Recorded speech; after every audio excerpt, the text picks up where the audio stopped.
In 1827, an argument between Hussein Dey, the ruler of the Regency of Algiers, and the French consul escalated into a blockade, following which the July monarchy of France invaded and quickly seized Algiers in 1830 and seized other coastal communities. Welcome to Episode 3, France invaded Algeria.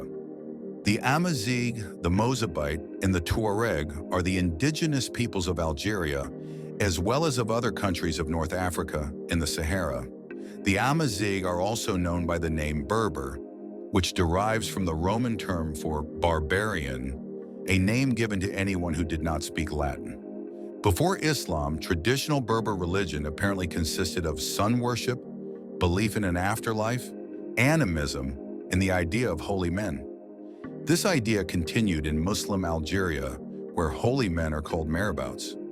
The primary problem was a long-standing debt owed by France to Algerian merchants, which the Dey of Algiers, Hussein Dey, felt was being ignored by the French government, with the French consul, Pierre Duval, appearing to collude with the merchants.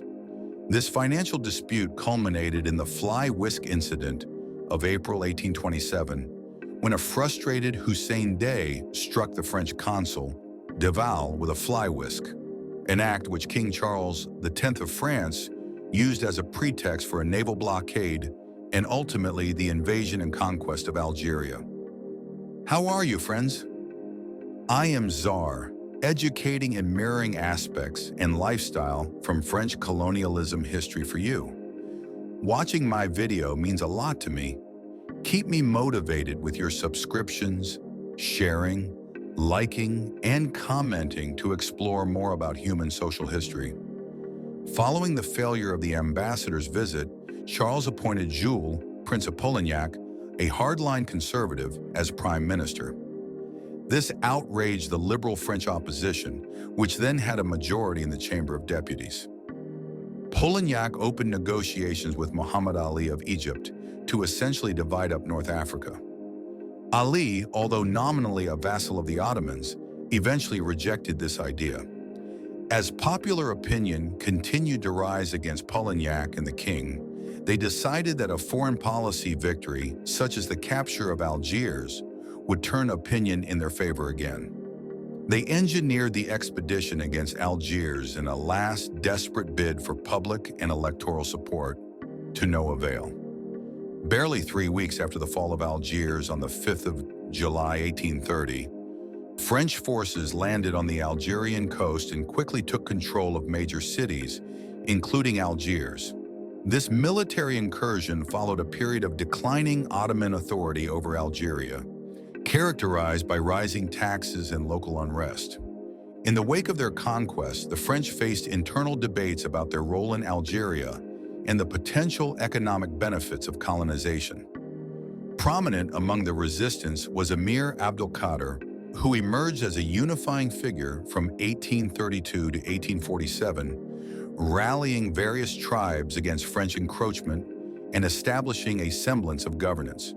Despite initial successes and the signing of treaties that recognized his authority, Abdelkader's resistance ultimately faced overwhelming French military might, leading to his capture in 1847. The French occupation would continue for over a century, reshaping Algeria's social and political landscape. Abdelkader's legacy endures as a symbol of anti-colonial resistance, and he is recognized for his diplomatic skills as well as his military innovations against European imperialism. The new liberal French government that replaced Charles then found itself in control of a North African colony that it did not want, and it faced a growing debate over the question of whether France should expand its Algerian holdings or simply withdraw from North Africa. Algeria's economic potential did not appear to justify expending more resources to conquer the entire country, but many people in France believed that great riches were to be found in Algeria's interior.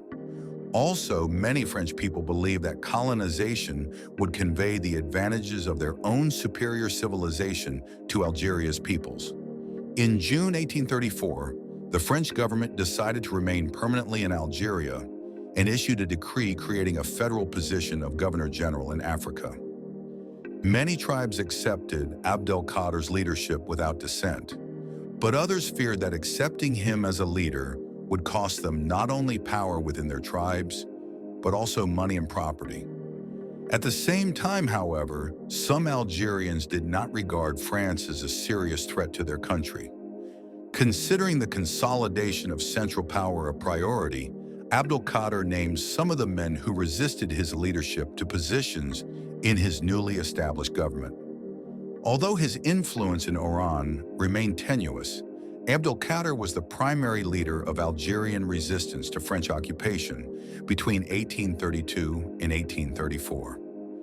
In late 1833, members of the Borgia tribe captured a French officer and 4 soldiers, later killing one of the soldiers. The French demanded their safe return. Abdelkader refused, and the French commander in Algeria, General Louis Alexis de Michels, began exchanging letters of negotiation with the emir. Abdelkader finally agreed to release the prisoners on the condition that the French enter into a peace treaty with him. In 1834, he accepted a treaty under which he recognized the French conquest of much of northern Algeria in return for French recognition of his authority in Oran. He then began to train and equip his army according to French models, a practice that helped him overtake tribes that had not previously sworn allegiance to him. Unknown in France until 1836, Abdelkader also signed a second, secret treaty at the same time that granted him more economic and local power. De Michels abided by the terms of both treaties, recognizing Abdelkader's power in Oran. Whenever Abdelkader disapproved of French actions, De Michels was quick to accommodate him. Despite Abdelkader's successes, his power over the Algerians had long been underestimated by the French. His charisma and ability to unite warring tribes under the banner of jihad supported his authority domestically, and his familiarity with the terrain and use of Western military tactics and arms made him a formidable adversary in battles against occupying French forces. During the first decade of French occupation, Abdelkader managed to restrict the French largely to coastal towns. However, as the conflict continued into the 1840s, the French began to gain strongholds inland and expanded the conflict into the west, where they conquered Morocco in 1844. Now under French control, the Sultan of Morocco could no longer offer refuge to Algerians, seriously hampering Abdelkader's ability to mount significant military operations. On August 14, 1844, Bugeaud decisively defeated him at the Battle of Isly.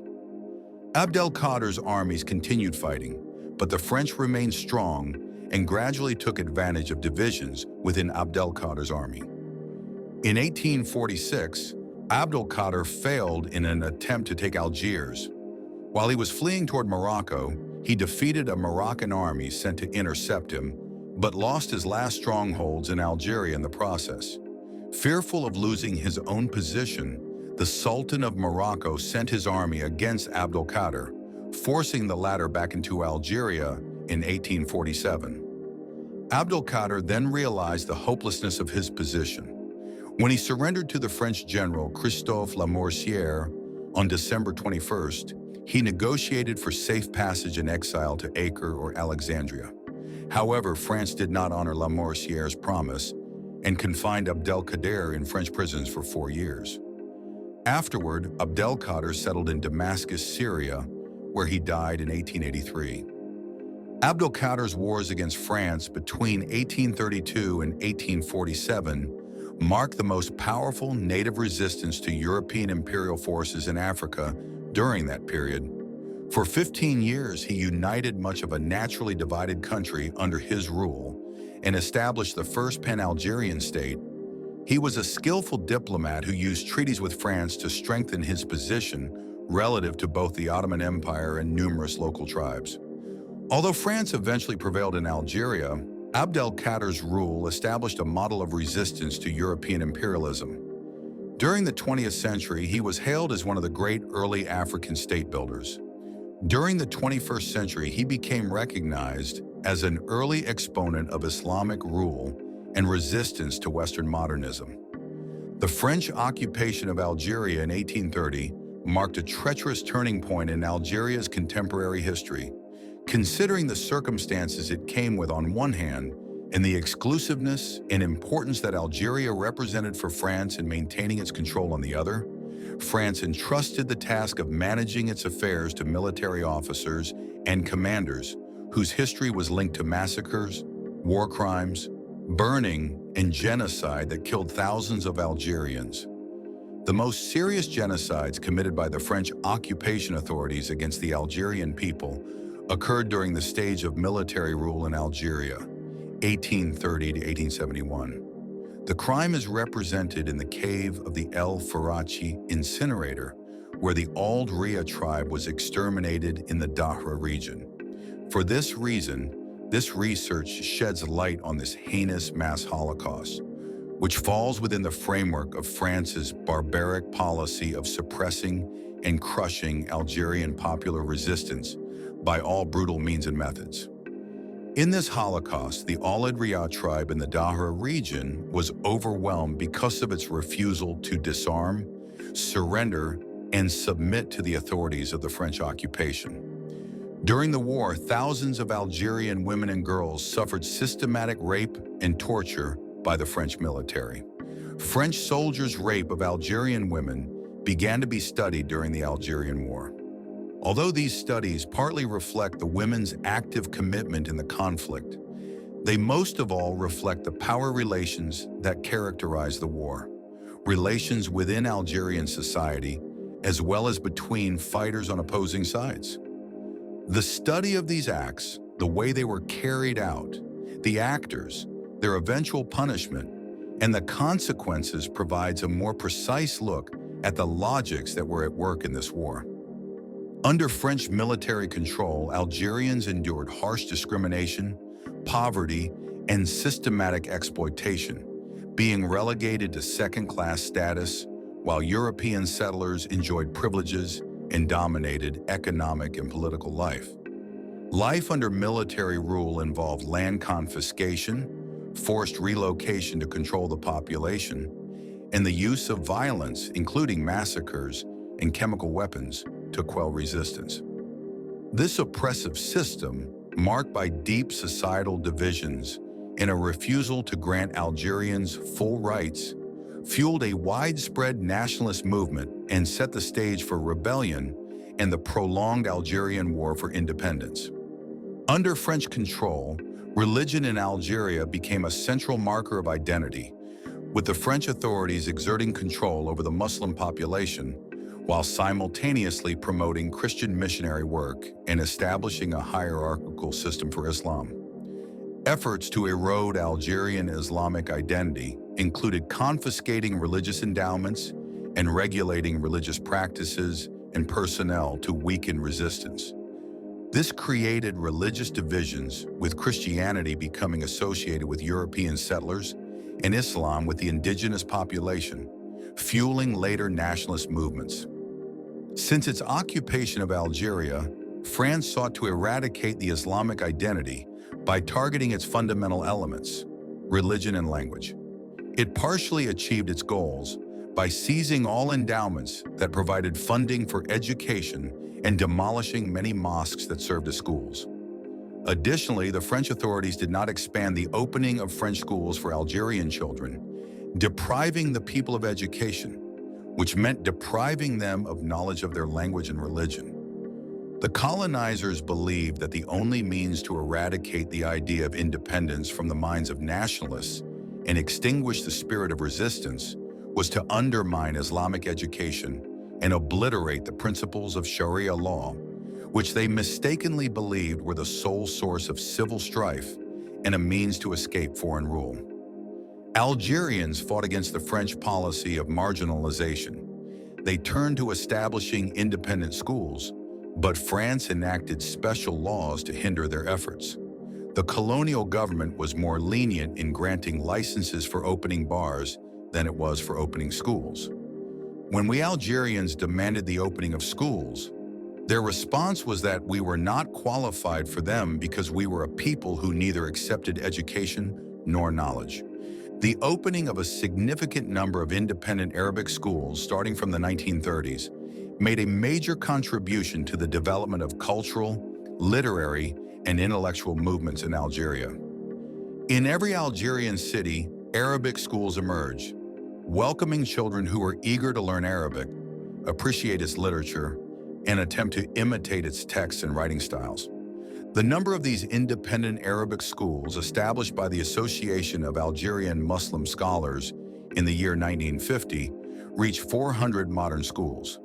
They offered instruction in Arabic language, Islamic jurisprudence, mathematics, geography, and history. In the same year, the number of teachers in these schools was close to 700, while the number of students exceeded 75,000. None of the Islamic reform movements in the Muslim world, whether in the East or the West, achieved such a remarkable accomplishment, except for the Association of Algerian Muslim Scholars. Perhaps this was due to its emergence in a country dominated by foreign occupation. The association not only combated the influence of Sufi orders due to its specialization, but also defended the Arabic language, often clashing with the French colonizers who promoted French in Algeria without caring about Arabic. On July 5, 1962, Algeria declared its independence after 132 years of French occupation. The transition was chaotic and violent, but inspired revolutionaries worldwide. After Algeria became independent, about 800,000 pièces noires of French nationality evacuated to mainland France, while about 200,000 remained in Algeria. Of the latter, there were still about 100,000 in 1965, about 50,000 by the end of the 1960s, and 30,000 in 1993. By the 2000s, the French consulate in Algiers recorded that around 300 persons of European descent remained in the country, whereas an Algerian census company recorded the number as higher. The Pieds Noirs, who have remained since independence, are now overwhelmingly elderly. Algeria's relationship with France after independence in 1962 was complex and never truly became normal due to the lingering trauma of the Algerian War in the colonial past. While diplomatic ties were established and an agreement on migration was signed in 1968, ongoing tensions persist over historical issues, the treatment of Harkis, Algerians who fought with the French, and other contemporary challenges. Agitation has been the issue of Algerian emigration, especially Muslims, to France. French policies toward Algerian immigrants have been inconsistent, and French popular sentiment has generally been unfavorable toward its Arab population. Algerians fueled an early and large migratory flow of colonials to mainland France from the second half of the 19th century. Neither French nor foreign until 1962, Algerians were in turn indigenous, French subjects, then Muslim French from Algeria. More than 90% of Algerian Jews, 110,000 out of about 130,000, opted for France. They left Algeria en masse, not because they were persecuted there as Jews, but because they had so deeply internalized their Frenchness that they considered their destiny linked to that of the French, although some went to Israel. After the French departure in 1962, Algeria faced widespread violence and political instability as European settlers, known as Pieds Noirs, abandoned their homes, creating a power vacuum. The nation, which had been a part of France, struggled to transition to self-rule, marked by internal political divisions and the rise of military power. The Algerian people, who had endured decades of systemic discrimination and oppression under colonial rule, sought to build a sovereign state free from foreign domination. Algeria is still important to France not only because of its colonial population and its implications for the prestige of French culture, but also because it is still the gateway to France's possessions in equatorial Africa. Relations between Algeria and its former colonizer, France, have rarely been straightforward. After hitting a low point in July, when France supported Algeria's regional rival Morocco over its claim to the disputed territory of the Western Sahara, relations appeared to be recovering.